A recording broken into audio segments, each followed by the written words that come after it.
Thor is an extreme traveler from Denmark, and he has been to over 194 countries without ever taking an airplane. His goal is to actually travel the whole world without flying. He still has 9 more countries left to visit. He's been on 336 buses, 158 trains, and 25 container ships. He's here to share his journey of being an extreme traveler. Yes, welcome, Thor. How are you doing today? Oh, thank you very much. Thank you for the nice introduction. I'm doing well. How are you? I'm great. I'm great. So, Thor, can you tell us, first of all, when you actually started, when you came out from Denmark, did you actually think that you'd end up traveling the whole world? Was it your goal from the beginning to do this? No. I mean, it was the goal as soon as we designed this project. But prior to that, no, I never thought I would go to every country. I don't even think I knew how many countries there were in the world. But I always had aspirations to go out and see the world. I wanted to go to different continents. And when I was very young, I was hoping that I would go once around the planet. I would do that. And I have still not done that. You're there, very close. You're very close. 9 countries left. Yeah. So, Thor, how much money have you actually spent on this entire project thus far? Oh, that's such a good question. It's roughly $20 per day. So I'm sitting with a calculator now. So roughly $20 per day. And how long have I been gone? Some 2,800 days. So around 56,000 US dollars. Oh, okay. That's pretty interesting. So, what was the longest, travel that you had, and where was it? As in the longest travel, be it a container ship, be it walking, be it anything. I like that question because it makes me think. I was on a container ship for some 27 days. So that was probably the longest duration with the same means of transport. And that was a container ship that took me from Seychelles and to Mauritius, but it didn't go straight. That's why I was so long on the ship. It had to go up to Oman first and to Salalah, and then it called a few other ports. Yeah, that's why. Right. What are some of the most dangerous moments that you've ever faced in this entire journey of yours? It's difficult to say because there's danger when you don't know you're in danger, and there's danger when you definitely are in danger. And I've been on a number of buses that were definitely unsafe, and I've been traveling with some boats, some ships that could have gone under. I know for a fact that 3 of the ships that I've been traveling on board are at the bottom of the sea now. So perhaps I was just lucky it didn't happen on the day or during the time when I traveled on. But I've been in one case where in the middle of the night I ran into these uniformed men that were drunk out of their mind. And, they were really vicious and upset and emotional, angry, and I thought maybe they wanted to shoot me. This is one thing, but I didn't really think that. I thought there was a high risk that something would just happen by mistake. They were waving their weapons. They were drunk. They had the finger on the trigger, and there was a lot of anger for no other reason than that I was there. So that was certainly a dangerous moment. I had malaria at one point. That's a different kind of danger also, and I was fortunate to get treated. But if I didn't get treated, then that could also have ended everything. Right. So, what were some of the most happiest moments of your journey so far? Well, there are far more happy moments than dangerous moments. I'm happy every time my wife comes out to see me. And she wasn't my wife when I left home. So it was a happy moment when I asked her to marry me and she said yes. And there was a happy moment when we actually got married. And it was also a happy moment when, because we had been apart for 19 months during this pandemic. And we were really struggling to find a way to be together. But then we managed, and she came to visit me here in Hong Kong for a while, and that made me really happy. There are many encounters with people around the world. I've had really good food. Sometimes that makes me happy. I'm really happy when I succeed in doing something which I've been working on for a long time. So that's to say, I will be very happy when I reach the next country because I've been trying for a very long time. But again, a lot of the people that I meet around the world are directly responsible for happy moments, because they treated me in one way or the other, or because we've been joking together, or because we have just had amazing experiences together. Right. So you've mentioned food, right? Some of the food that made you happy. So what are the top 5 dishes that you've tasted so far that you'd recommend to anybody? I really enjoy baby back ribs in the United States of America. I think I've had it a few times, and I've never been disappointed in that part of the world with that. I really love the ceviche, which is a fish dish that they make in Peru. And it's just outstanding. They're so good with food in Peru, and they know it. I love biltong.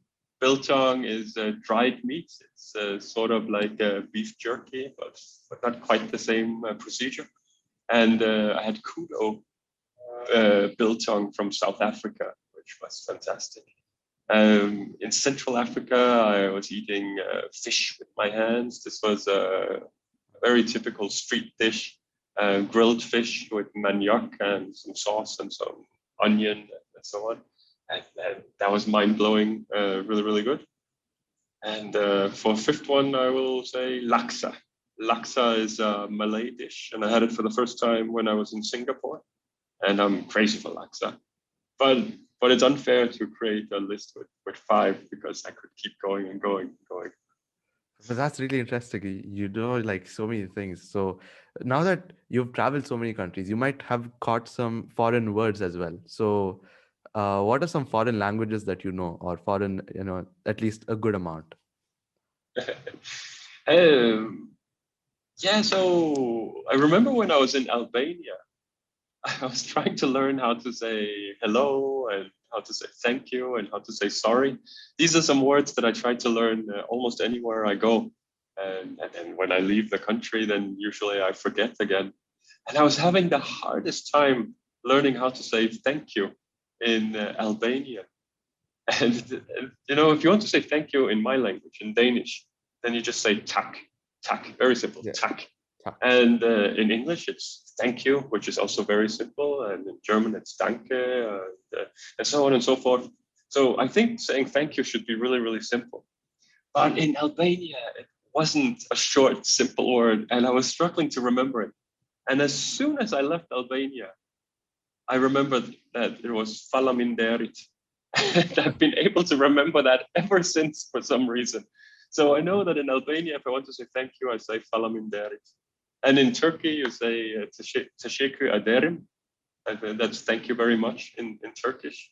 And in Arabic, shukran jazilan. Yeah, it's important to know how to say thank you. Right. Yeah. So what are some embarrassing moments that you had in your, in your travels? Oh, I don't know that any really come to mind right now. On and off, I'll do something stupid or silly. I don't know if I can remember something particularly embarrassing. I had a small mistake on Instagram here the other day where I did a speaking engagement for a group of CEOs and managers and leaders in Singapore. And it was an online session. And afterwards, I wanted to do a post in my Instagram stories to say thank you. And English is not my first language, so Danish is my first language. And I wrote the wrong words. I wanted to say an esteemed group of people, and I think I said I can't remember. But it was a really wrong word that sort of sounded like the same.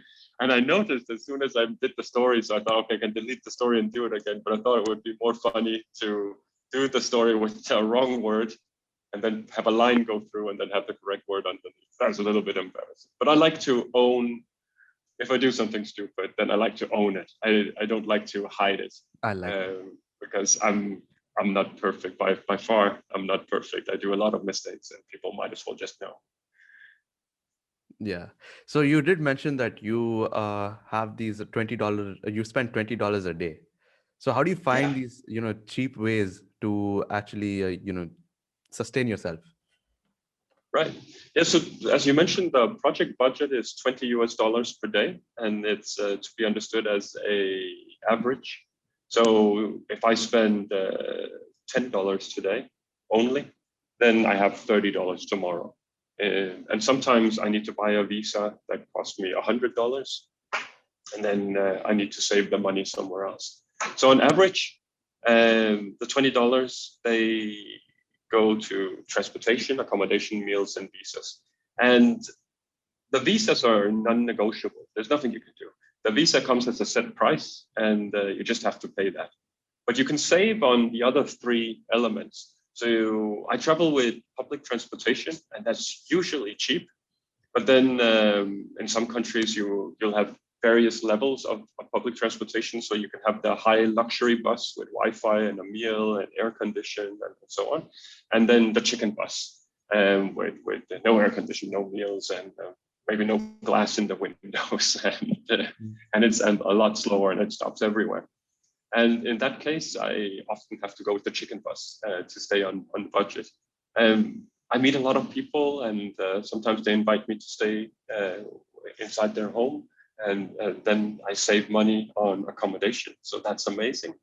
At the same time, hostels are typically cheap. Maybe you can find a dorm room where you're sleeping in the same room with 10 other people, or maybe even more, for as little as a few dollars sometimes.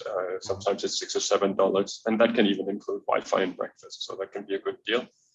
I sleep in the buses, I sleep in the trains, I sleep in the boats as well. So that also saves on accommodation. In terms of meals, I try to eat locally. So whatever people they eat and what's locally produced is usually cheap because it's not imported and because there's an abundance of it. And that also means that I get to try a lot of different food and a lot of different things. Here in Hong Kong, while I've been here for as long as I have, I cook my own meals.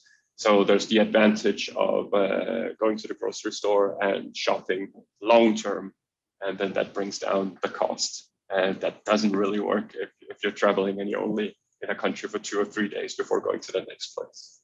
Yeah, those are some valuable tips right there. So what are the top Thank you. 5 countries that you've visited? I don't know. I don't know. I think all of my countries are in my top 5 countries. I have a lot of good memories, but I can tell you some countries I talk a lot about. I often talk about Iceland.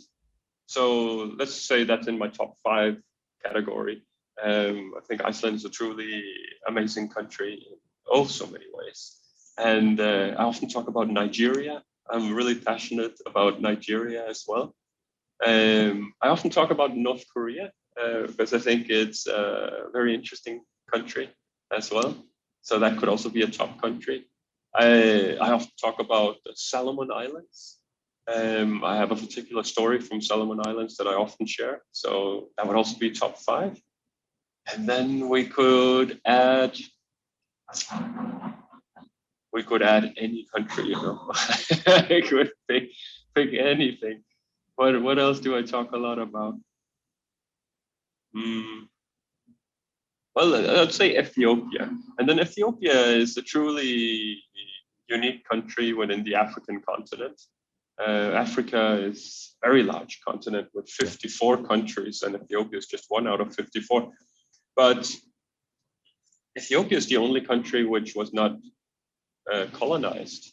The Italians, they tried a couple of times, but never fully succeeded.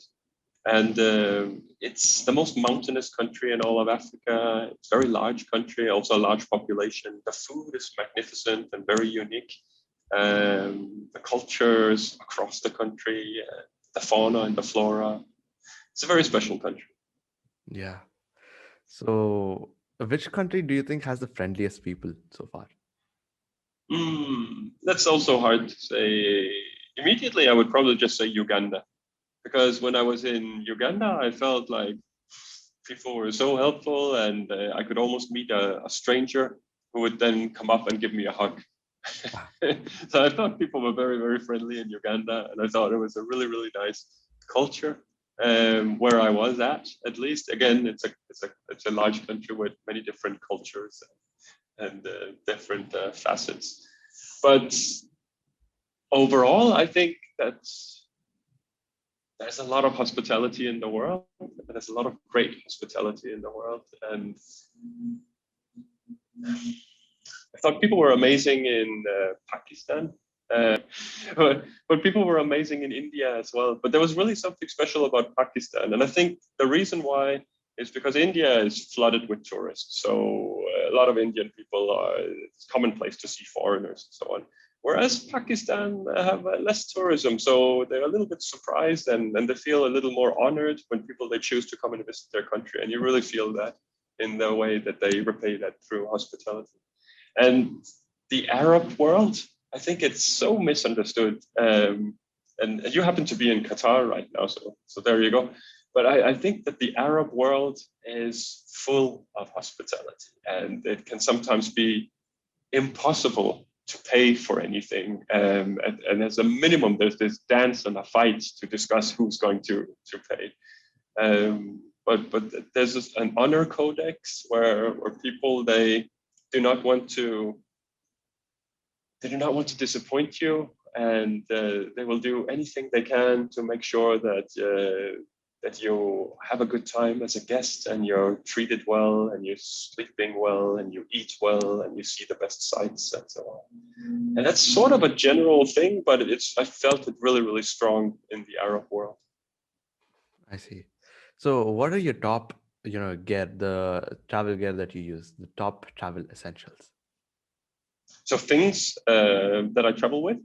Yep. Yes. Okay. I always travel with a pen, and the reason why I travel with a pen is because I don't always speak the language, and sometimes it's easy to draw something. Uh-huh. Or when I was in the Arab world, and then someone could just write down the address where I was going, and I could show this to the taxi driver.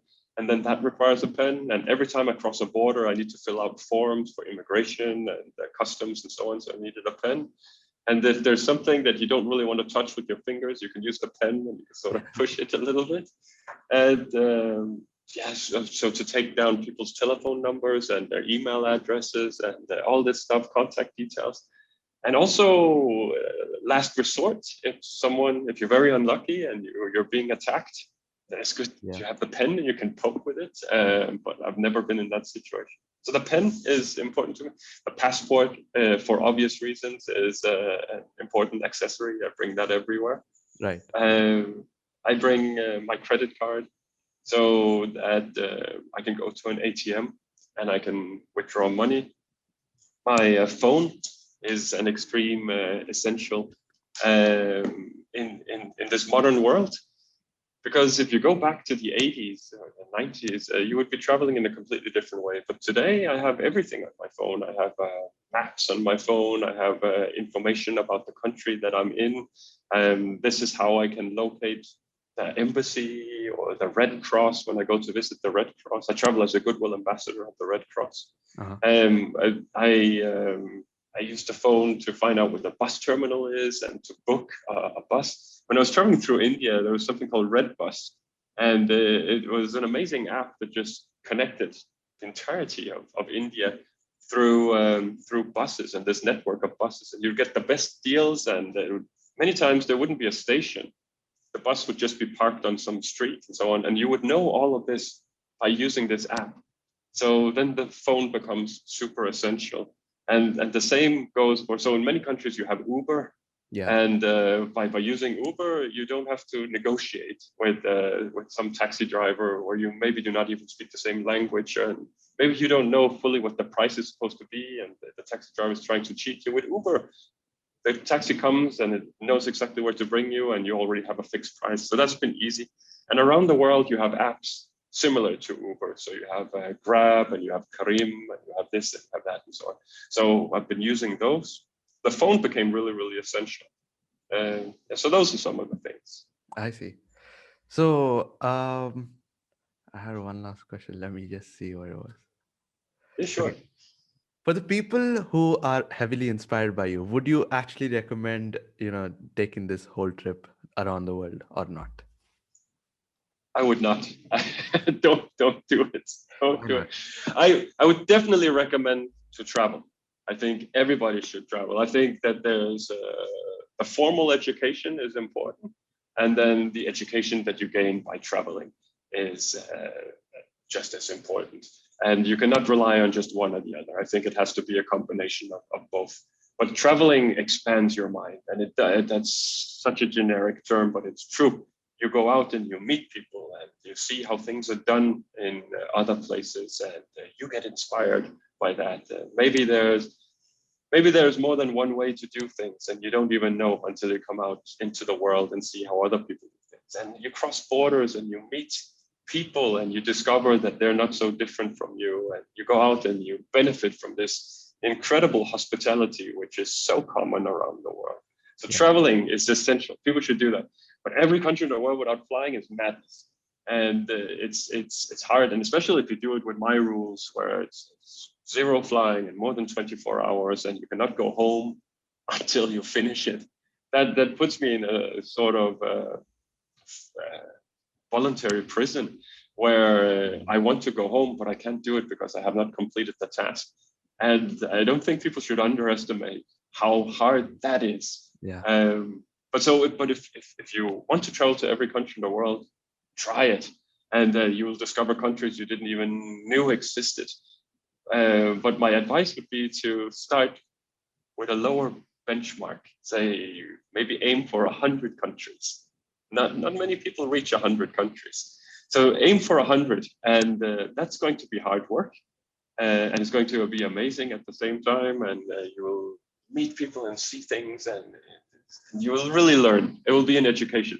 And then if you reach 100 countries and you like it and you want more, well, then you're lucky, because there's almost 200 countries in the world. Yeah. So you can continue. And but if you automatically say, I want to go to every country, then you're almost setting yourself up for failure, almost, because not many people achieve going to every country, and there can be various reasons. Maybe you cannot find the resources to do it, or maybe you run out of time, or maybe your passport is not strong enough, or maybe you don't have the creative ideas you need to solve the problems along the way. There are some countries that are incredibly hard to get inside, and if your goal is to reach all of them, and you cannot get into one or two of these incredible hard countries, then you fail. So it's better to say, okay, 100 countries, and then 150 countries. And then when you do that, then go for all the countries. Sure. Yeah, definitely. So, Thor, that was a wonderful talk with you. Thank you for joining us today.